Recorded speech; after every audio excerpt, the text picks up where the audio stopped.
Pernah pusing sama aturan dana BOSP? Tenang, Anda nggak sendirian kok. Nah, di sini kita bakal bedah tuntas peraturan dana sekolah untuk tahun 2026. Saya jamin bakal jadi panduan yang super simple dan gampang banget dimengerti. Yuk, kita mulai. Jadi, pernah kepikiran gak sih gimana sebenarnya sekolah kita ini didanai? Terus, aturan main buat membelanjakan uangnya itu gimana? Mau Anda kepala sekolah, guru, atau bagian dari manajemen, ini penting banget. Karena ya, ini bukan cuma soal angka loh, tapi soal gimana kita bisa kasih yang terbaik buat anak-anak didik kita. Yuk, kita bedah bareng-bareng. Oke, jadi apa sih sebenarnya dana BOSP itu? Kalau mau disederhanain, BOSP itu kayak uang saku operasional dari pemerintah pusat buat sekolah. Nah, mungkin ada yang bertanya, kenapa disebut non-fisik? Gampangnya gini, dana ini fokus buat kegiatan sehari-hari. Contohnya, ya buat beli buku, bayar internet, hal-hal semacam itu. Bukan untuk yang fisik, kayak bangun gedung baru. Paham ya bedanya? Biar gampang, kita akan bagi pembahasannya jadi 5 bagian. Pertama, kita lihat gambaran besarnya dulu, apa dan kenapa BOSP ini ada. Terus kita masuk ke 3 aliran dananya. Setelah itu, gimana sih alur uangnya sampai ke sekolah kita? Keempat, yang paling penting, soal belanja cerdas, apa yang boleh dan nggak boleh. Dan terakhir, soal akuntabilitas dan laporannya. Oke, nggak usah lama-lama, kita langsung aja masuk ke bagian pertama. Oke, bagian 1, gambaran besarnya. Jadi, sebelum kita ngomongin angka dan teknis, penting banget buat kita paham dulu apa sih prinsip atau jiwa dari dana BOSP ini. Kenapa dana ini ada?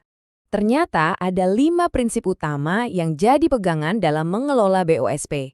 Intinya begini, pemerintah itu kasih kepercayaan penuh ke sekolah, makanya prinsipnya fleksibel, jadi bisa dipakai sesuai kebutuhan unik masing-masing sekolah. Tapi kebebasan ini ada syaratnya. Penggunaannya harus efektif, artinya benar-benar nyampe ke tujuan pendidikan. Harus efisien, jadi hasilnya maksimal dengan biaya seminimal mungkin. Dan yang paling penting, harus akuntabel dan transparan. Jadi ya, ini semacam perpaduan antara kepercayaan dan tanggung jawab yang harus dipegang erat-erat. Lanjut ke bagian 2, 3 aliran pendanaan. Nah, perlu diingat nih, dana BOSP itu bukan satu keran untuk semua. Enggak. Ternyata ada beberapa aliran dana yang beda-beda, yang emang disesuaikan untuk tiap jenjang pendidikan. Jadi, siapa aja yang dapat dan jenisnya apa aja? Yuk kita lihat. Jadi gini, ada 3 aliran utama. Satu buat BOP PAUD, satu buat BOS dari SD sampai SMA SMK, dan satu lagi buat BOP kesetaraan. Nah yang seru, setiap aliran ini punya 3 rasa atau 3 jenis dana. Bayangin aja gini, ada dana reguler. Ini ibaratnya uang belanja bulanan buat kebutuhan operasional rutin. Terus ada dana kinerja. Ini kayak bonus buat sekolah-sekolah yang prestasinya jempolan. Dan yang ketiga, dana afirmasi. Ini semacam bantuan khusus buat sekolah di daerah-daerah yang memang lebih membutuhkan. Jelas ya? Nah, tabel ini ngerangkum semuanya biar lebih jelas. Coba kita lihat bareng-bareng. Dana reguler itu buat kebutuhan pokok sehari-hari, ya kan? Terus dana kinerja itu hadiah buat yang berprestasi. Dan dana afirmasi itu bantuan ekstra buat yang butuh dukungan lebih.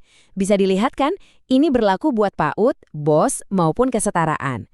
Tujuannya apa? Ya biar pembagian dananya itu lebih adil dan benar-benar tepat sasaran. Oke, masuk ke bagian 3, alur dana ke sekolah. Kita udah tahu nih jenis-jenis dananya. Sekarang pertanyaan paling penting, gimana caranya duit itu bisa ngalir dari pemerintah pusat sampai akhirnya masuk ke rekening sekolah? Jawabannya cuma satu kata, tapi krusial banget, data.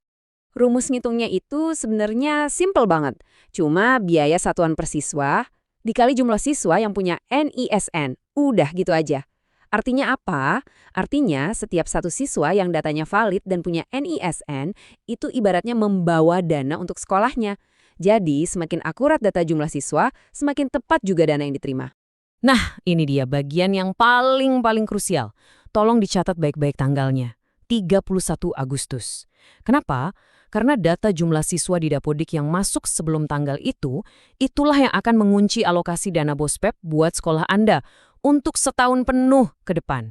Bayangin, satu aja kesalahan kecil atau telat input data, itu bisa berarti dana yang diterima sekolah jadi berkurang. Makanya, akurasi data itu ya segalanya. Kita lanjut ke bagian 4, belanja cerdas. Oke, skenarionya dananya udah cair nih, udah masuk rekening. Hore, saatnya belanja. Tapi tunggu dulu. Nggak bisa asal-asalan loh, ada aturan mainnya.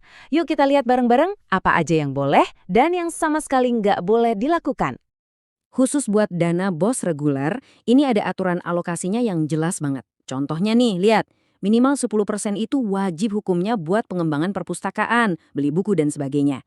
Terus ada batas maksimalnya juga, misalnya buat honorarium, untuk sekolah negeri dan swasta, beda pagunya. Juga buat pemeliharaan. Kenapa diatur begini? Tujuannya biar anggaran sekolah itu seimbang. Jadi nggak semua habis buat honor, tapi perpustakaannya juga keurus. Jadi lebih terarah kan? Nah, di sini kita bisa lihat perbandingan yang super jelas mana yang boleh dan mana yang haram hukumnya. Mau beli buku pelajaran? Silahkan. Bayar tagihan internet atau listrik? Boleh banget. Tapi coba lihat yang sebelah kanan. Mentransfer dana ke rekening pribadi? Wah, itu jelas nggak boleh. Atau mau bangun gedung baru pakai dana ini? Nggak bisa. Intinya aturan ini tuh dibuat bukan buat nyusahin, tapi justru buat melindungi dana itu sendiri. Supaya apa? Supaya 100% penggunaannya tuh ya buat kemajuan siswa, bukan yang lain-lain. Oke, dan sampailah kita di bagian terakhir, tapi ini nggak kalah pentingnya, malah bisa dibilang paling krusial, pelaporan. Jadi, setelah uangnya dipakai, gimana cara kita mempertanggungjawabkannya? Nah, ada siklusnya tersendiri, mari kita lihat. Siklus pelaporannya sebenarnya simpel kok. Begini alurnya. Pertama, dana tahap 1 cair, terus dipakai sesuai rencana. Nah, ini kuncinya. Laporan penggunaan tahap 1 itu harus beres dan dikirim paling lambat 31 Juli. Kenapa tanggal ini penting banget? Karena kalau laporan itu nggak masuk, dana tahap kedua nggak bakal cair. Sesimpel itu.